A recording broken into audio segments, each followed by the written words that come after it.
Hey, what's happening there, guys and gals? Welcome back. This is the Kawasaki ZH2, as you all know and love, and in today's video we're going to discuss braking. Let's get into it.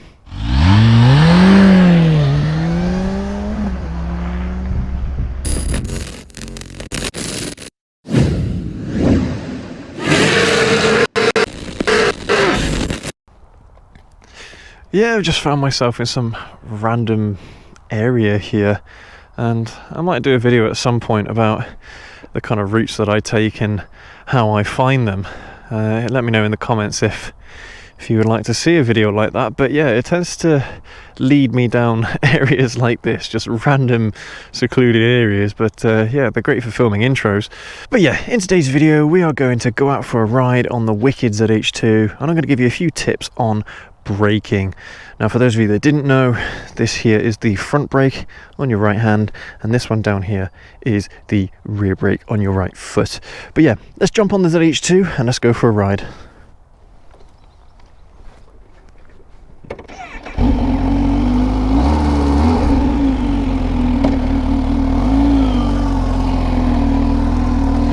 Yeah, so braking might sound fairly straightforward when you think about it. You know, you just pull on the levers or you push down on the lever or pull on the lever and the bike will slow you down, right?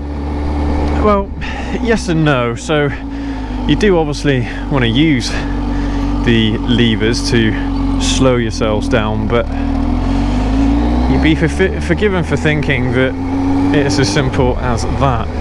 In a car, at least, it is fairly straightforward. You just put your foot down on the brake pedal and there you go, the car starts to slow you down. Things like brake distances and all that, they're great for theory, for theoretical kind of ideal scenarios, but a lot of the time on a motorcycle in particular, this is all going to depend on how you actually apply the brakes.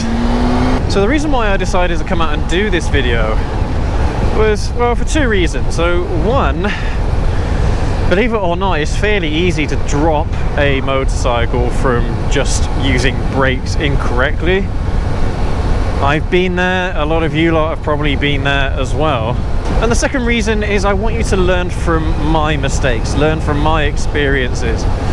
Because, you know, what's the point in making the same mistakes that I did if you can hear it firsthand from people like myself?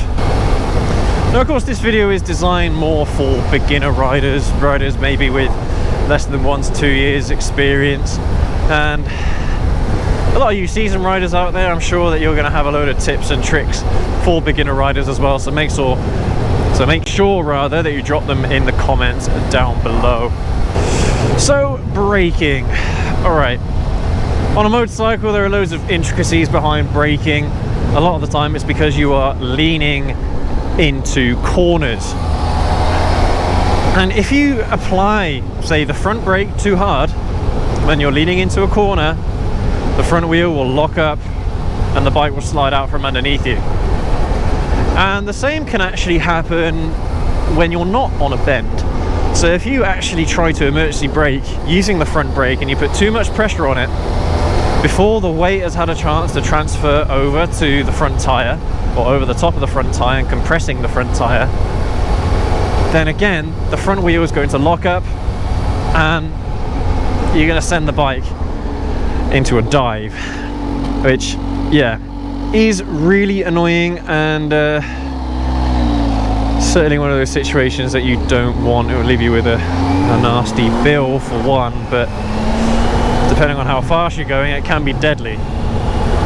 So braking is very, very important. It's a very important skill, learning how to brake, arguably the most important skill on a motorcycle, because it can mean the difference between life and death. And let's be honest here, guys, motorcycles are really dangerous, and if you're stupid with them, or if you don't quite know how to ride a motorcycle, then you're going to have a really tough time of it, and you could be putting yourself in danger and others in danger. So it is certainly worth practicing, getting those riding hours in if you really do want to master the craft. So we do have a video about my wife learning how to brake properly, I'll leave it linked up in the top corner for you. And in today's video, I'm just going to give you a bit of a rundown on what we went over in that video. But yeah, if you want to see my wife learning in action how to apply motorcycle brakes properly, then yeah, definitely go and check out that video. Because again, because my wife is fairly new to riding, it's a lot of the mistakes that she's making are probably mistakes that you guys will be making as well. So hopefully a lot of it will be quite familiar to you. But the biggest tip that I have around braking is not to use your whole hand. It's actually just to use your index finger and your middle finger. These two fingers like that, okay? Don't worry, you have plenty of force in those two fingers alone to apply as much braking as you need. But that's the one thing you don't want to do, is just to clamp on with all your fingers onto that front brake lever, and then all of a sudden the front wheel locks up and you're on the road and your bike's probably trashed. So two fingers on that front brake. Again, it's a really, really good habit to get into.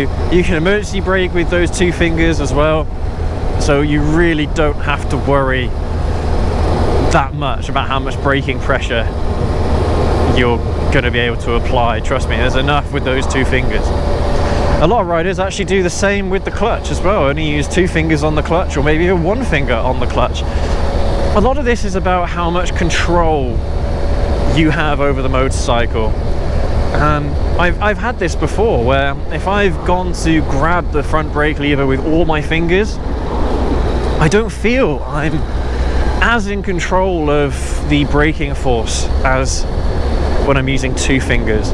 And then there's also the issue of which brake should you be using in a given situation. So the front brake, a lot of the time, because it's got the bigger caliper, or in this case two calipers, certain bikes have got two calipers and two discs, others don't, others have a single disc, but on the whole, usually the front brake caliper and the front brake disc are a lot bigger and a lot stronger than on the rear.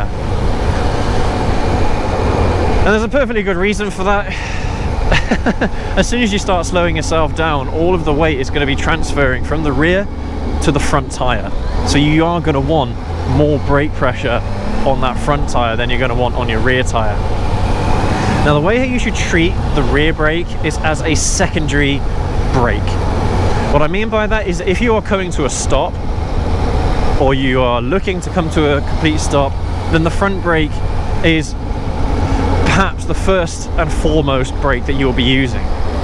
In going into turns and things like that, you do not want to go anywhere near that front tire. There are videos out there of tests where riders have gone onto tracks and they've tested actually using the front brake, or how much front brake they can use in a turn, and believe me, it's actually a lot less than you think. So yeah, the rear brake should just be used in maneuvering. So when you're going around bends and you need to slow yourself down, use your rear brake rather in those situations. When you're doing slow speed maneuvers as well, the rear brake, if you drag the rear brake, you do get a little bit more control over the bike. But again, I've seen videos of riders using that technique of dragging that rear brake, and they're almost at a complete stop, but somehow they're able to keep the bike upright as they're doing really, really tight maneuvers. And of course, the slower you're going, when you're trying to do a U-turn, for example, the easier it's going to be. So yeah, rear brake for maneuvers mainly. And again, if you do end up applying the rear brake and you apply it pretty hard, to be honest, it's pretty straightforward controlling a skid with the rear brake. You'll actually find a lot of the time that certain motorcycles won't actually have ABS on the front and rear. They'll have ABS just on the front, because if the rear locks up, it doesn't really matter. Controlling a rear skid, not ideal, but it's significantly easier to do than controlling a skid with your front tire, that's for sure. I suppose that's another thing we could mention as well whilst we're talking about braking, and that's engine braking. We've mentioned engine braking and rev matching before. I've got a couple of videos around that. I'll leave them in the top corner for you to watch afterwards if you're interested.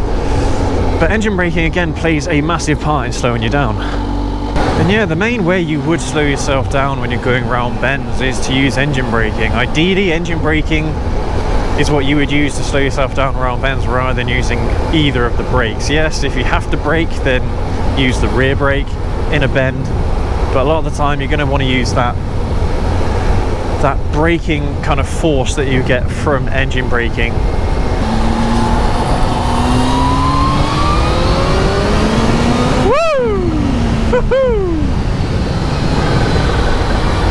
Oh man, this is fun.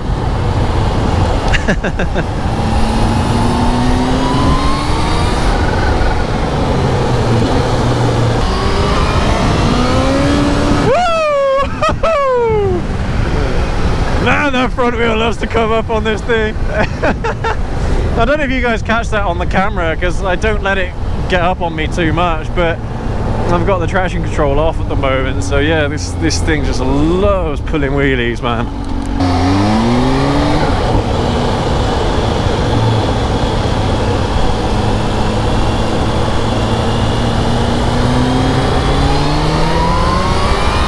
Oh man, it's like a rocket ship.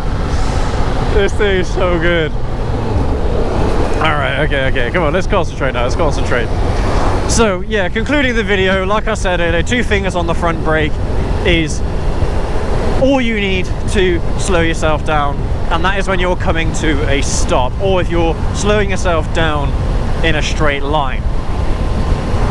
And then yeah, if you're approaching a bend, slow yourself down as much as you possibly can before the bend.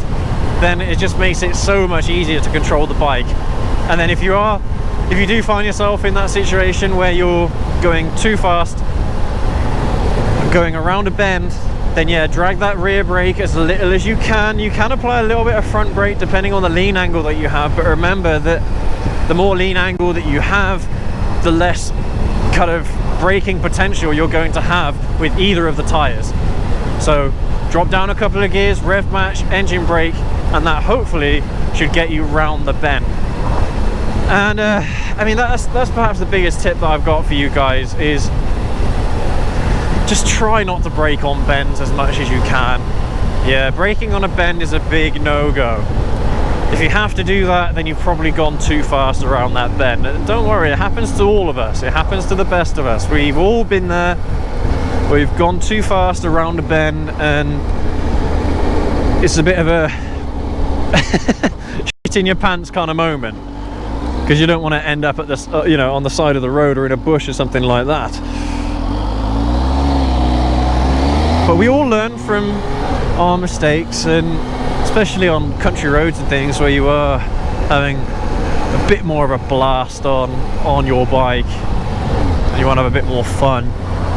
And I get it, going around the twisties as quickly as you can is fun. It is fun, but like I said, try and restrict your fun to straight lines. I've said this before, rather than going really fast around bends, just go fast in straight lines. It's just a lot easier to control.